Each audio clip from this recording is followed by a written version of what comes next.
আসসালামু আলাইকুম। SSC vocational ও দাখিল ভোকেশনাল 2025 তোমরা যারা পরীক্ষা দিবা আগামীকাল, তোমাদের জন্য দুটি নির্দেশনা হচ্ছে, তোমরা পরীক্ষার সময় প্রশ্নপত্র পাওয়ার পর অবশ্যই মাথা ঠান্ডা করবে এবং প্রশ্নপত্রটা ভালো করে পড়ে নেবে। নিয়ে যে বিভাগটা তোমরা ভালো অ্যান্সার করতে পারবা সেই বিভাগটা আগে অ্যান্সার শুরু করবে এবং একটা কথা মাথায় রাখবে যে তোমার কনফিডেন্স রাখবে তুমি পরীক্ষায় 100% মানে এক কথায় 60 মার্কের অ্যান্সার করতে পারবা, মানে ফুল যেন অ্যান্সার করতে পারো। যেগুলো পারো সেগুলোকে অ্যান্সার করবে, আর তারপর হচ্ছে তুমি দেখবে আস্তে আস্তে সবই মনে চলে আসছে।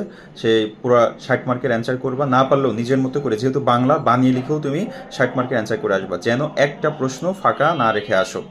আর যারা স্পেশাল সাজেশন নিয়েছো তোমাদের জন্য শুভকামনা থাকলো।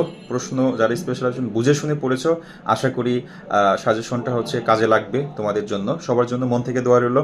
কবিটেক বাংলা পক্ষ থেকে শুভকামনা রইলো, সবার পরীক্ষার জন্য ভালো হয়। সারা বাংলাদেশের যত স্টুডেন্ট এসএসসি পরীক্ষা দিচ্ছি সবার জন্য শুভকামনা রইলো, দোয়া রইলো।